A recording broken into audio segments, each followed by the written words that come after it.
next session is also about security. Today we have BlockSec CEO Yajin Zhou, and the topic will be BlockSec and everything security.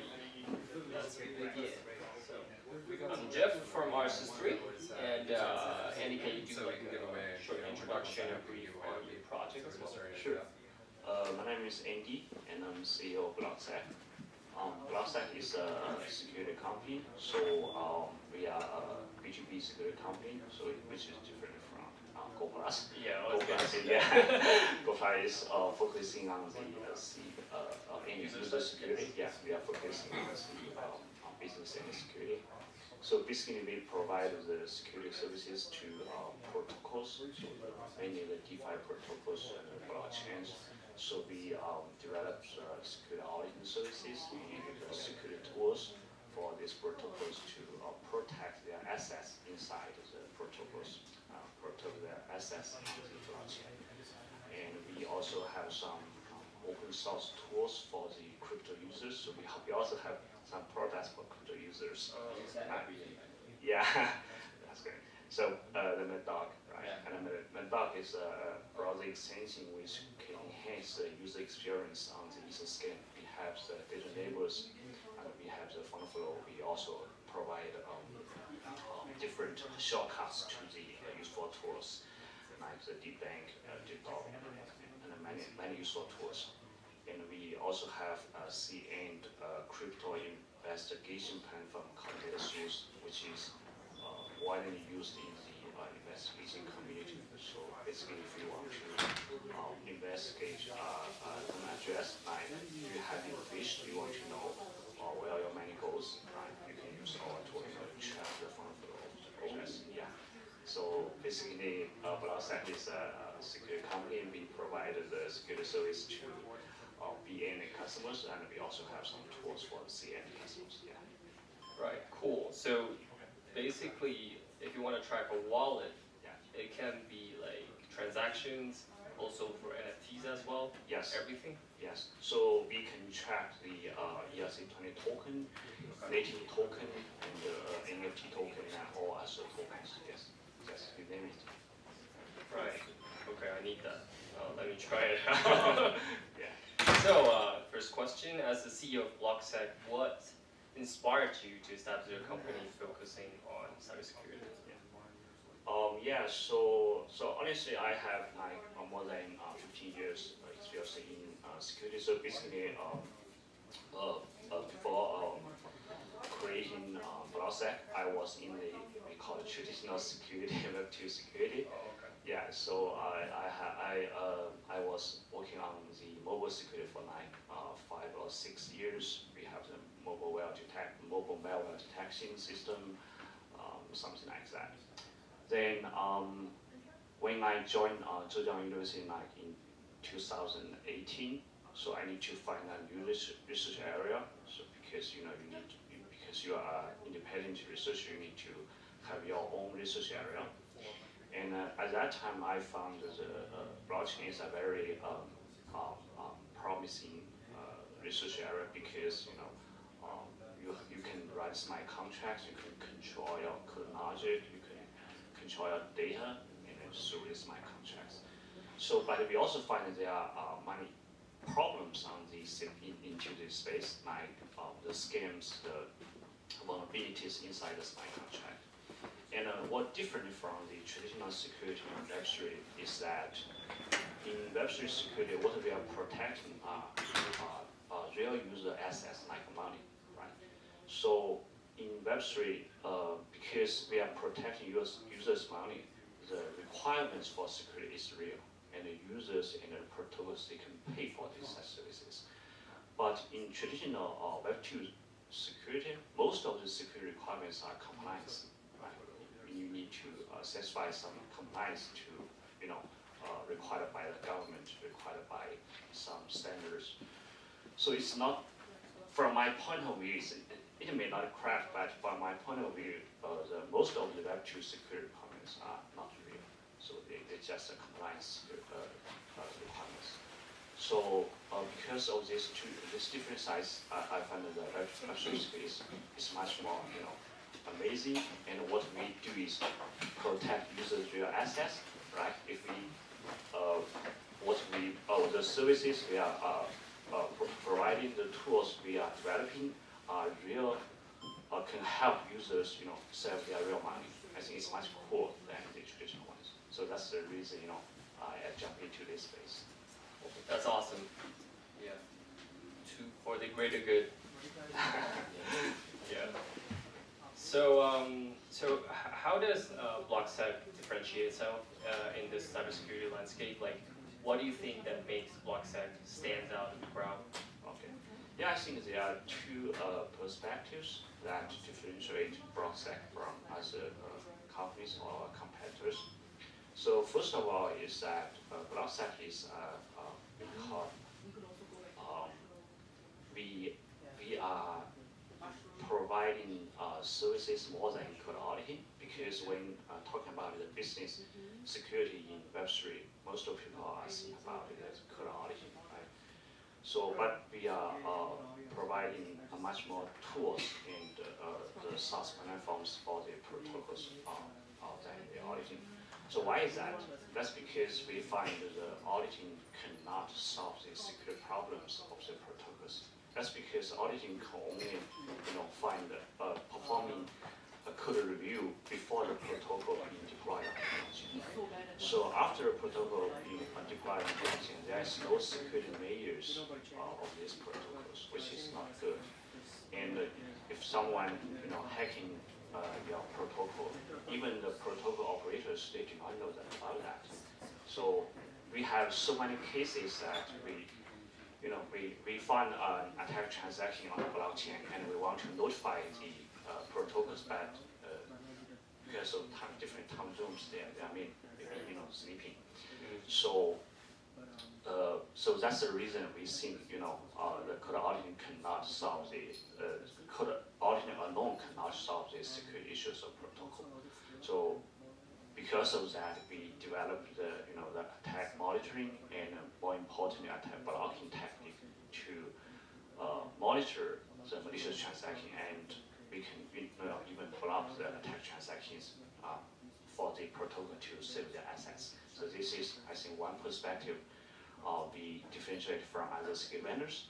The second one is that our products and services are driven by our innovation research, because I'm also a professor in top university in China, and yeah, we have. Are you still teaching? Yeah. Oh, you're still teaching? Yeah. Okay. And we publish papers in the security area, in the blockchain security. And many of our products we provide to our customers are driven by our innovation research. Because of that, we can not only monitor the attacks, but we can also block the hackers, and we block the hackers for more than 20 protocols and saved more than $50 million for these protocols. And BlockSec is the only one security vendors that have the successful records of blocking hacks in the industry. Oh, okay. Wow, that's super cool. I didn't know that you're still teaching. Still remember my professor in college. Okay, so to extend on that question, can you share some real examples of Sure. Yeah. So for the examples of attack blocking, so I can give you two examples. One of the example is for the blocking of the hackers to the Sailor Finance. So Sailor Finance is a stablecoin project. We detect an attack transaction. So this hack happened in 2 years ago. I think it's in 2022. It's May. I think it's in May 2022. And our system detect malicious transactions, which was trying to attack the Sailor Finance, and we firm around this hack. So firm around means that we detect this attack transaction inside the memory pool, and we can automatically synthesize similar transactions, but we will change the profit address to our own safe wallet address, and we will put this transaction on the blockchain before the hacker's transaction to save the assets. So you hack the hackers? Yeah, we hack the hackers. Okay. So this attempt we saved $3.8 million for the self-finance. And the second example is I think happened a couple months ago for the Loot, the NFT project. Okay.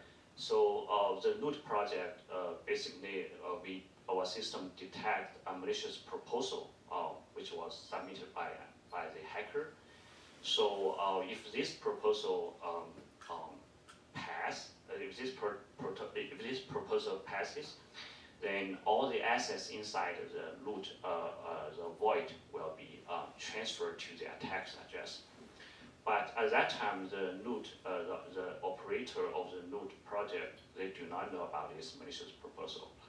So even this malicious proposal might have I think it's 48 hours to be passed, but no one noticed that.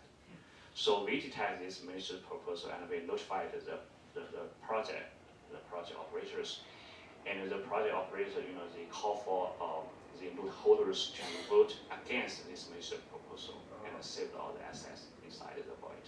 Yeah. Wow, that's awesome. Very cool experiences. Yeah, very cool. Did you return the money? The 3.8 million? Yeah, of course. Why?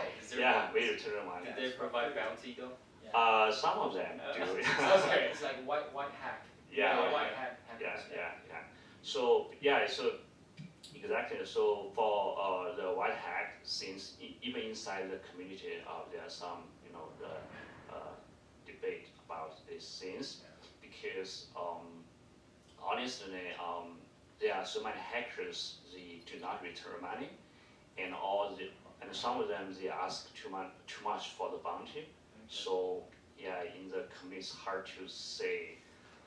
So the community have different opinions about these things, but from BlockSec's perspective, so our vision or the motivation of such things is always to protect the user assets inside protocol, right? Because even the protocol is hacked, but all the assets inside protocol are owned by the users. So we want to protect users, and we will return all the money to the users.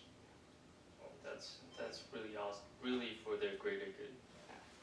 Yeah. So you mentioned about compliance effort. Mm-hmm. So this question is about compliance. So how does BlockSec support compliance efforts for organizations navigating regulatory requirements such as, say, GDPR, HIPAA, or say PCI DSS by providing tailored security solutions that align with industry standards? Okay.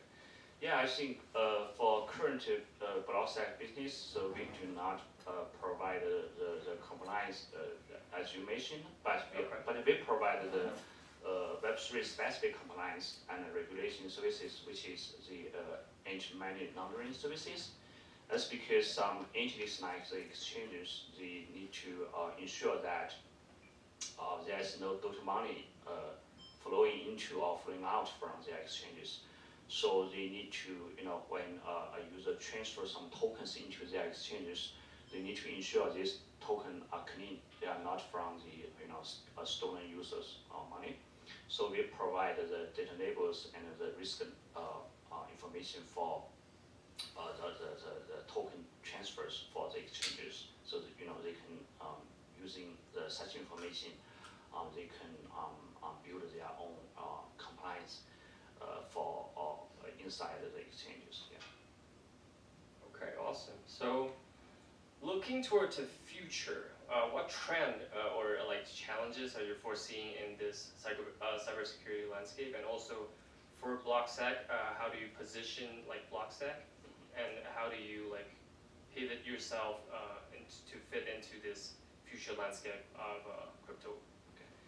Yeah, I think from my point of view, the complexity of the protocols and the interaction of the protocols are the main challenges in the future. That's because the protocols are becoming more and more complicated.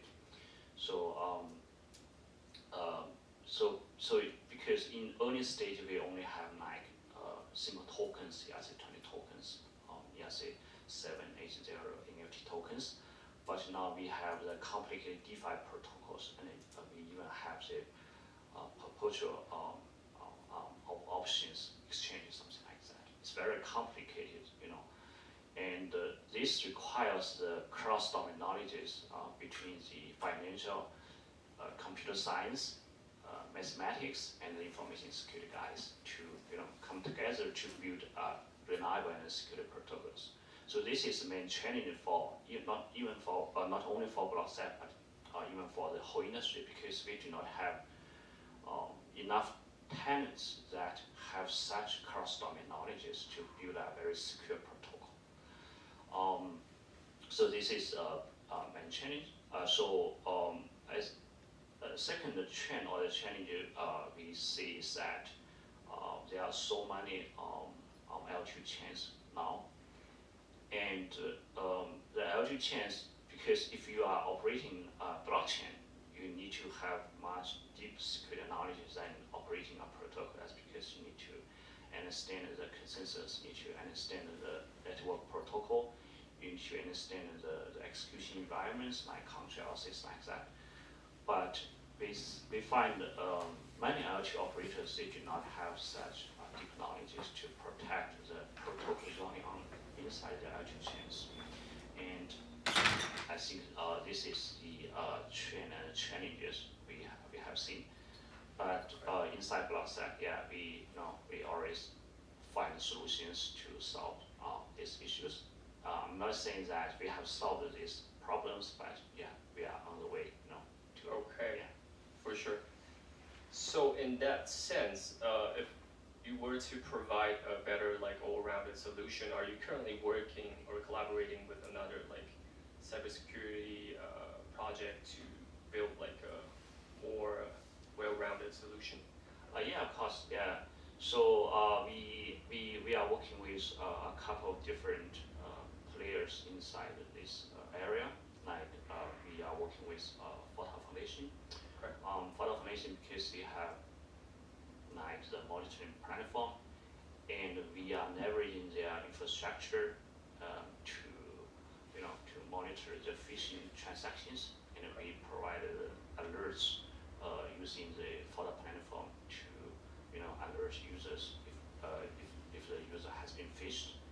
And we also collaborating with Go Plus, and and we provide the data to Go Plus, like the attack transaction attack labels to Go Plus, because Go Plus, you can connect data from different vendors, and unify the data to provide it to others. Right. Yeah. So we're also working with them. Yeah. Okay. Yeah, that's cool. So, last question. Going back to our title of this event, open information.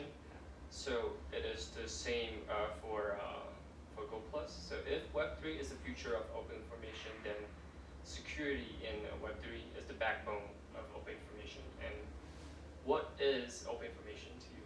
Okay. Well, this is a very tough question. Yeah, it's a broad question. Yeah, I think for me, the open information means that if you want to access some data, and you need to get this data, and to ensure that the data cannot be tempered, cannot be modified. So I think blockchain is a tactic that can ensure this property, because you cannot modify the data if the data has been on the blockchain. And this is the open information. I think my understanding of the open information. Yeah, I agree. Yeah, it's like decentralization. Yeah. Everything's a proof of Exactly. Transparency. Yeah. Everything's verifiable. Yes. Yeah. Okay. Yeah, that's all my questions. Thank you, Andy. Thank you. Thank you. Thank you, guys. Thank you. You mentioned MetaSleuth. Yeah, I like the AI features a lot. Yeah. It explains what's going on within this transaction, even though it's got really long list of internal transfers. Yes. And MetaSleuth explains everything. Yeah, we can explain the transaction using natural language. Yeah. Sometimes I just lazy to read into all the details, like, get it, GPT. Some keyways. Yeah, exactly. Yeah, yeah. So yeah, so this is a very exciting feature we developed last year because we find that many of the users they do not understand what's going on inside the transaction, and even we have some transaction explorer to say to show the call trace and balance chain, but it's still too complicated for the users. Nobody reads that. Yeah, nobody reads that. So we want to use the natural language to explain one transaction, saying that a user A transfer about some number of token to user B with some gas, something like that. But even for the complicated swap, we can explain that well. Yeah. I think user education is also part of security. Yeah, exactly. Okay. More, Yeah, yeah. That's true. Yeah. So it's make it into like a human readable way for the Yeah, users to yes, exactly. easily understand. Yeah, easily understand. Okay, that's very cool. Okay. Any questions or comments? All right. Thank you. Thank you. Thank you, Andy. I think it's a long day for everyone.